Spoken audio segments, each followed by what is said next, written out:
क्या वाकई लोगों के लाखों लाख वोट कटने जा रहे हैं? यह कैसा फरमान जारी कर दिया गया है? और क्या वाकई चुनाव नहीं हो पाएंगे? बिहार चुनाव से पहले चुनाव आयोग की तरफ से एक आदेश आता है और उस आदेश के बाद में तमाम इंडिया गठबंधन की पार्टियां, बीजेपी इसको लेकर के कुछ नहीं कह रही, लेकिन इंडिया गठबंधन की पार्टियां और उसके साथ में जितने भी राजनीतिक विश्लेषक हैं वो इस बात को कह रहे हैं कि यह तो बड़ा अजीब किस्म का मामला है। सबसे बड़ी बात यह है दोस्तों, अभी तक जब आप वोट डालने के लिए जाते हैं तो उसमें सिर्फ आपको अगर अपना वोटिंग कार्ड बनवाना होता है, वोटर कार्ड बनवाना होता है, तो उसके लिए आपको सिर्फ यह बताना पड़ता है कि मैं 18 साल की उम्र पार कर चुका हूं। अपनी 10वीं की सर्टिफिकेट दीजिए, अपने माँ बाप का वोटर कार्ड का एक फोटोकॉपी दीजिए और आपका वोट बन जाता है कि मैंने 18 साल की उम्र पार कर ली है, 10वीं की सर्टिफिकेट के हिसाब से मान लिया जाता है। और उसके साथ में अपना आधार कार्ड दे दीजिए और अपना माता पिता में से किसी एक का पहचान पत्र दे दीजिए। लेकिन अब जो है नियम बदले जा रहे हैं, या यूं कहें कि चुनाव आयोग एक स्पेशल इंटेंसिव रिव्यू कर रहा है, स्पेशल इंटेंसिव रिव्यू। और सबसे बड़ी बात यह है कि आजादी के बाद में अभी तक, यानी 77 साल में अभी तक कभी ऐसा नहीं हुआ कि चुनाव से ठीक 3 महीने पहले ये स्पेशल इंटेंसिव रिव्यू होने लगे। स्पेशल इंटेंसिव रिव्यू का मतलब क्या है? इसका मतलब यह है कि अभी तक जब आप जाते थे तो इस तरीके की आपको एक बड़ी सी, इस तरीके से आपको अभी तक एक बड़ी सी वोटर लिस्ट मिलती थी अपने गांव की, और उसमें फला मोहल्ले में किसका वोट कहां पर है, आपकी माता का वोट कहां है, आपके पिता का वोट कहां है, आपका वोट कहां है, आपके फला दोस्त के वोट कहां है, सब कुछ होता था उसमें। अब चुनाव आयोग कह रहा है कि गांव गांव, शहर शहर जो पहले की वोटिंग लिस्ट होती थी उसको हटा करके एक नई वोटिंग लिस्ट तैयार की जाएगी। और इसके लिए क्या होगा? इसके लिए यह होगा कि हर घर में एक पर्चा दिया जाएगा और उस पर्चे में आपको जो जानकारियां हैं वो भर के भी देनी पड़ेगी, और जो सबूत चुनाव आयोग मांग रहा है वो सबूत आपको चुनाव आयोग को देने भी पड़ेंगे। अब बड़ी बात यह है कि अभी तक तो जब हम वोट कार्ड बनवाने के लिए जाते थे तो हमसे सबूत नहीं मांगे जाते थे। हम अपना जो है 10वीं के सर्टिफिकेट और अपने माता पिता में से किसी एक का वोटर कार्ड ये दे देते थे और काम चल जाता था। लेकिन अब क्या कहा जा रहा है? अब कहा जा रहा है, गौर से सुनिए, फिर इस खबर में मैं आपको बताने वाला हूं। अगर आपका जन्म 1987 से 2004 के बीच में हुआ है, 1987 से 2004 के बीच में अगर आपका जन्म हुआ है तो उसके हिसाब से, ये कल इंडिया गठबंधन की प्रेस कॉन्फ्रेंस हुई है बिहार के अंदर, जिसमें तेजस्वी यादव शामिल थे, जिसमें कांग्रेस की तरफ से पवन खेड़ा शामिल थे, बिहार कांग्रेस के अध्यक्ष राजेश कुमार वो भी शामिल थे। और अभी अभी कुछ देर पहले मैं एक वीडियो देख रहा था, योगेंद्र यादव, उन्होंने एक वीडियो जारी की और वो 40 साल से करीब देश की चुनाव प्रक्रिया को देख रहे हैं। यानी आप ये कह सकते हैं कि चुनाव किस तरीके से होते हैं और कैसे होते हैं, इसके एक खास जानकार है। और उन्होंने डिटेल में 20 मिनट की एक वीडियो जारी की। लगातार अलग अलग राजनेताओं के जो बयान निकल करके सामने आ रहे हैं वो मैंने पढ़े हैं इस खबर को स्टडी करने के लिए, और उन सब में एक बहुत बड़ा आरोप लगाया जा रहा है, चुनाव आयोग से सवाल पूछा जा रहा है कि कैसे संभव हो पाएगा। इसमें कहा गया है कि 1987 से लेकर के और 2004 के बीच में अगर आपका जन्म हुआ है तो आपको अपना बर्थ सर्टिफिकेट देना पड़ेगा। अपने बर्थ सर्टिफिकेट के साथ में अपना मां बाप का, मां या पिता किसी एक का, उनका भी बर्थ सर्टिफिकेट देना पड़ेगा। बहुत मुश्किल काम है। मतलब आप 2004 से लेकर के और 1987 की आप बात कर रहे हैं, यानी 40 साल की जिसकी उम्र है। आप सोचिए जरा, आपके आसपास में कोई भी व्यक्ति है जिसकी 40 साल की उम्र है या आपकी खुद की 40 साल की उम्र है, क्या आप अपने माता पिता में से किसी एक का बर्थ सर्टिफिकेट ला सकते हैं? मुझे लगता है कि बहुत सारे लोग नहीं ला पाएंगे। और यह पहला प्रोजेक्ट इस वक्त में बिहार में हो रहा है और कहा जा रहा है फिर इसी तरीके से पूरे देश में होगा। इससे तो सबसे बड़ी बात यह है, जो गरीब तबका होगा या जो लोअर मिडिल क्लास तबका है उसके पास में तो होगा ही नहीं, क्योंकि 40 साल पहले कौन जो है वो बर्थ सर्टिफिकेट को लेकर के मारा मारा फिर रहा था। करीब 20-22 साल से ये जागरूकता लोगों के बीच में आई है कि नहीं ये सर्टिफिकेट जरूरी है, या पासपोर्ट वगैरह। अब भी बहुत सारे लोगों के पास में पासपोर्ट नहीं है। और योगेंद्र यादव ने आगे, मैं आपको इसी खबर में बताने वाला हूं, स्पेसिफिक आंकड़ों के साथ में बताया है कि ये जो प्रक्रिया चुनाव आयोग की तरफ से अपनाई जा रही है, ये प्रक्रिया अभूतपूर्व है, अजीब है और अलोकतांत्रिक है और असंभव है। योगेंद्र यादव तो यहां तक कह रहे हैं कि इसके हिसाब से चुनाव सितंबर तक आते आते हो ही नहीं पाएंगे। हो सकता है कि चुनावों को टाल दिया जाए, या दूसरी बड़ी बात वो कह रहे हैं कि या फिर यह है कि चुनाव तो आप समय पर करवा लेंगे लेकिन लाखों लाख लोगों का वोट कट जाएगा। दोस्तों, ये बहुत बड़ी खबर है, ये बहुत बड़ा मुद्दा है, क्योंकि ये अकेले बिहार का नहीं है। इसके बाद में बंगाल में होगा, और बंगाल के बाद में फिर जिस जिस राज्य में चुनाव होगा वहां होगा, और फिर उसके बाद में 2029 में ये देश भर में होगा। और बताइए आप, 1987 से 2004 के बीच में अगर आपका जन्म हुआ है तो क्या आपके पास में अपने माता पिता में से किसी एक का पहचान पत्र, किसी एक का बर्थ सर्टिफिकेट है क्या? और उसकी आगे सुनिए, 2004 के बाद में जिसका नाम वोटर लिस्ट में जुड़ा है 2004 के बाद में, तो उसको अपना भी बर्थ सर्टिफिकेट देना है और अपने मां बाप उनका भी देना है, यानी तीनों का बर्थ सर्टिफिकेट देना है। यह भी तकरीबन बहुत सारे लोगों के लिए, बहुत बड़े तबके के लिए असंभव सी बात दिखाई देती है। बताइए आप कहां से लेकर के आएंगे अपने मां बाप का बर्थ सर्टिफिकेट? मैं आपसे पूछना चाहता हूं, जिस आदमी की उम्र आज अगर 30 साल की होगी, आज अगर जो आदमी 30 साल का है, तो यानी 20 साल पहले उसके मां बाप कोई भी व्यक्ति रहे होंगे, तो क्या 50 साल पहले इतनी जागरूकता थी गांवों में, लोगों में, कि वो बर्थ सर्टिफिकेट बनवा रहे होंगे? या बहुत हद तक संभव है कि 20 साल पहले के बर्थ सर्टिफिकेट मिल जाएंगे, उससे पहले के नहीं मिलेंगे। मैं प्रैक्टिकली अगर आपको ये कहूं तो मुझे लगता है कि अगर आप अपने गांव में सर्वे करेंगे, मैं अपने गांव के हिसाब से मैं बता सकता हूं, मुझे लगता है मेरे गांव में 20 साल से पहले के बर्थ सर्टिफिकेट मिल जाएंगे, 25 साल पहले के सर्टिफिकेट मिल जाएंगे, लेकिन 50 साल पहले के बर्थ सर्टिफिकेट मुझे लगता है कि 1% लोगों के भी शायद नहीं मिलेंगे। गांव में 5 या 10 या 50 मुश्किल से ऐसे लोग होंगे जिनके पास में उस वक्त में बर्थ सर्टिफिकेट होंगे, जो सर्विस करते होंगे, जिनके बच्चे दूर पड़े होंगे, या कहीं पर बच्चे जो है वो दूसरे शहरों में पैदा हुए होंगे।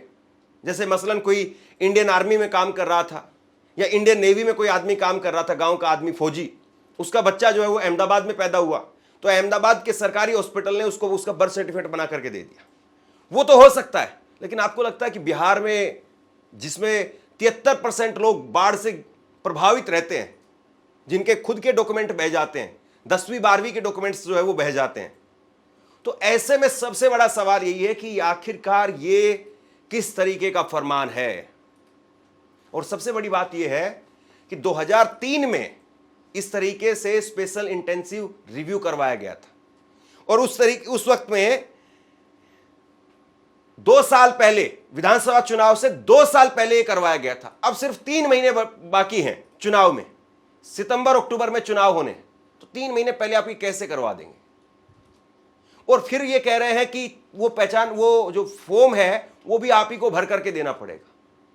अभी भी बिहार में कितनी बड़ी आबादी है, गांव में अगर आप चले जाएंगे तो फिर मुझे लगता है कि गांव में फिर यही होगा कि कोई मोबाइल स्टोर की दुकान है जो मोबाइल का रिचार्ज करता है, क्योंकि आजकल भी आपको लगता होगा कि आप अपने घर पर बैठ करके खुद रिचार्ज कर लेते हैं। बिहार में गांव देहात में लोग अभी भी मोबाइल रिचार्ज करवाने के लिए दूसरे के पास में जाते हैं। तो किराना की दुकान पर या ट्यूशन वाले की दुकान पर मास्टर जी के पास में भीड़ लग जाएगी, या फोटोकॉपी करवाने वाले के पास भीड़ लग जाएगी कि फॉर्म भर करके दो। तो ये कहा जा रहा है कि फॉर्म भी आपको भर करके देना है, वो सबूत भी आपको देने हैं। तो सबसे बड़ी बात यह है कि किस तरीके से जो है ये संभव हो पाएगा। अब कुल मिलाकर के आपको केवल ये नहीं बताना कि आप 18 साल के हो गए हो, आपको ये भी बताना कि आप भारत के नागरिक हो, ये सबूत भी आप ही को देना है। अभी तक ये चीज नहीं थी कि आपको भारत का नागरिक होने का सबूत देना पड़े, यानी जन्म स्थान प्रमाण पत्र और जन्म प्रमाण पत्र, कहां पैदा हुए हो और कब पैदा हुए हो, ये दोनों चीज कैसे संभव? अब बर्थ सर्टिफिकेट किसी के पास में अगर होगी भी तो प्लेस ऑफ बर्थ कैसे लेकर के आएंगे?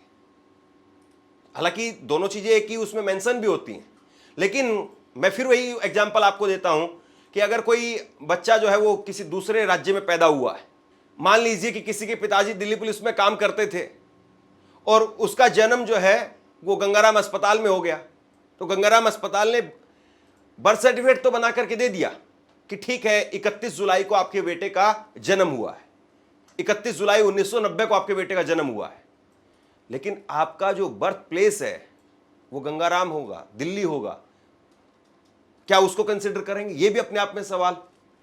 और इसके साथ साथ जो एक बड़ी बात कही जा रही है वो ये कि बिहार में 8 करोड़ वोटर हैं, कुल 8 करोड़ वोटर हैं, जिसमें से 4 करोड़ 76 लाख वोटर ऐसे हैं जो 40 साल से कम के हैं। अब इनको जो है वो लेकर के आना पड़ेगा बर्थ सर्टिफिकेट। पहले वाले जो हैं, जो 40 साल से ऊपर के हैं, जिनका जन्म जो है वो 1987 से पहले का रहा है, या जिनके पास में 2003 से पहले वोटर लिस्ट में जिनका नाम था, उन लोगों को क्या करना है? उनको कुछ नहीं करना है, उनको ये करना है कि उस वक्त की एक वोटर लिस्ट की फोटोकॉपी देनी है।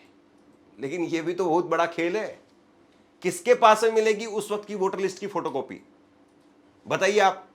ज्यादा से ज्यादा आदमी ये करता है कि अपना वोटर कार्ड का जो है वो फोटोकॉपी रख लेता है।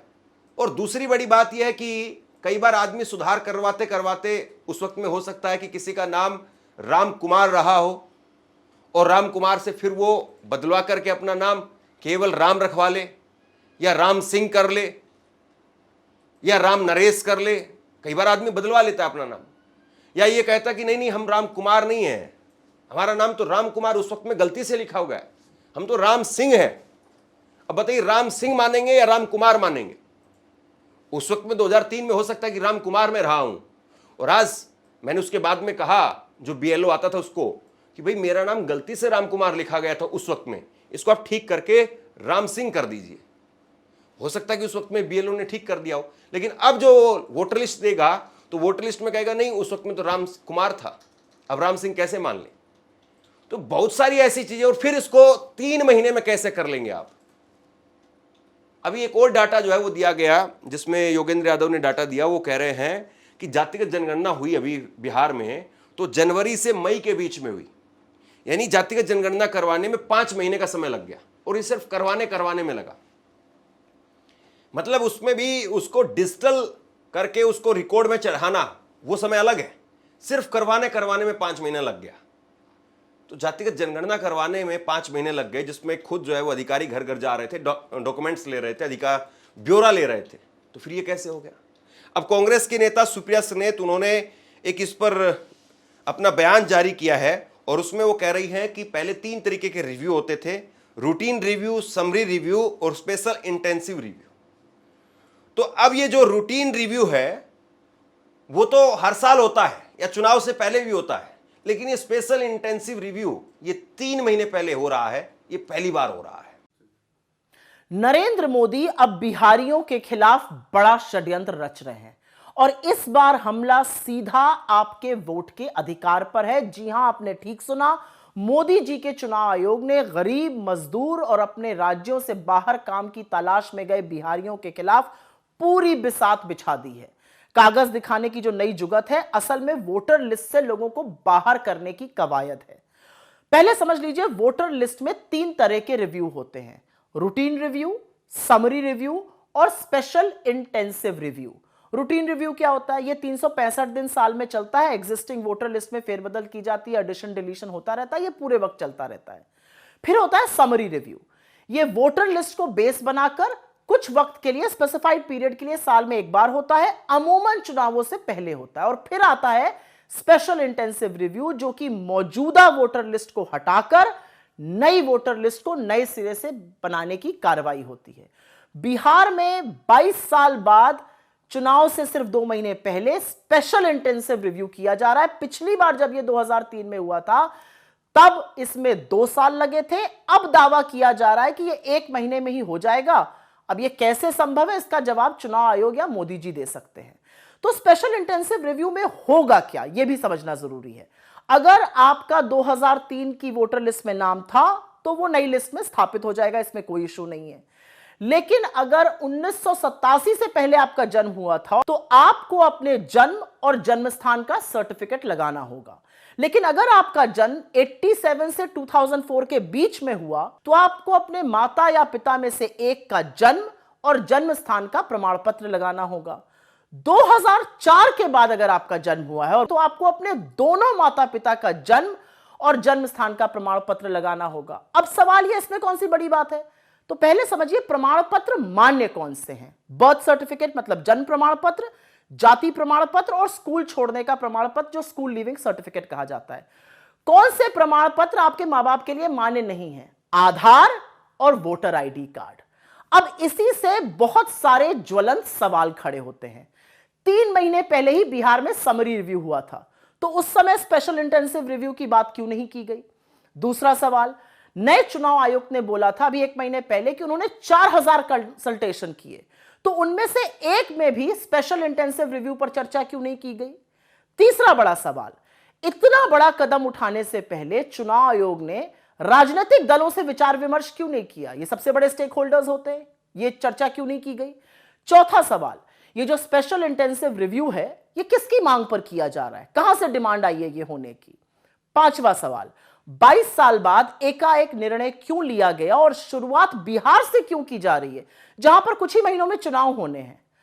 और छठा जबरदस्त सवाल यह है कि अगर यह करना ही था तो मॉनसून के दौरान यह करने की क्या जरूरत थी, जबकि बिहार के 73% जो एरिया है वो बाढ़ग्रस्त है। और अंत में जो सवाल है, प्रमाण पत्र ही चाहिए मां बाप का, तो आधार और वोटर आईडी कार्ड मान्य कैसे नहीं होगा? कितने लोगों के पास अपने मां बाप के बर्थ सर्टिफिकेट होंगे? बिहार में 8 करोड़ वोटर हैं, इसका सीधा जो प्रभाव है वो 4 करोड़ 76 लाख पे पड़ेगा जिनका 1987 के बाद जन्म हुआ है। इसका सबसे ज्यादा खामियाजा गरीब, मजदूर और प्रवासी झेलेंगे। मतलब एक प्रधानमंत्री जो अपनी डिग्री ना दिखाने के लिए कानून बनाता है, वो पूरे देश के कागज देखने पर आमादा है।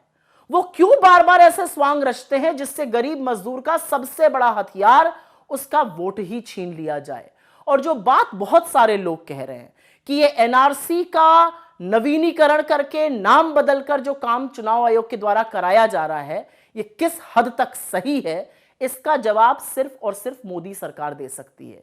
लेकिन चुनाव के 2 महीने पहले यह होना और इससे संभवतः बहुत सारे लोग वंचित रह जाएंगे वोट देने से, यह सवाल आज पूरा देश के चुनाव आयोग से और नरेंद्र मोदी जी से पूछ रहा है। ऐसा दिखाई दे रहा है कि सांप को पिटारे से बाहर निकाल करके छोड़ दिया गया है, और यह सांप जो है वो किस तरीके से काबू में आएगा। और यह सांप भी 2 मुंहा सांप लग रहा है।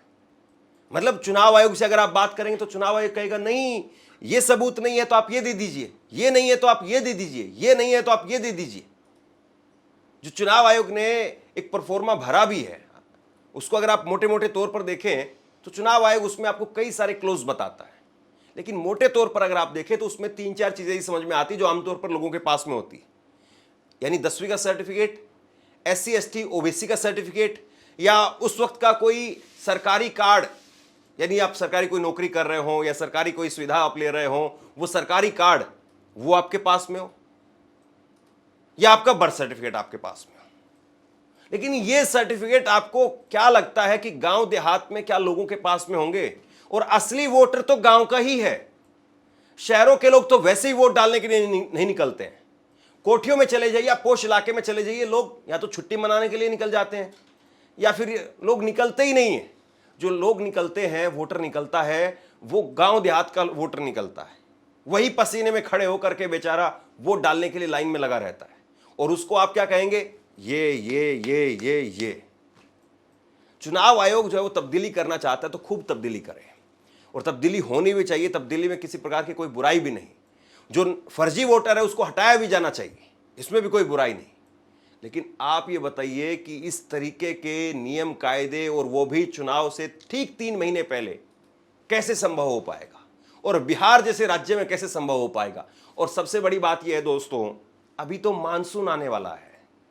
बिहार में ये अगले 1-2 महीने तो बाढ़ में बीत जाएंगे।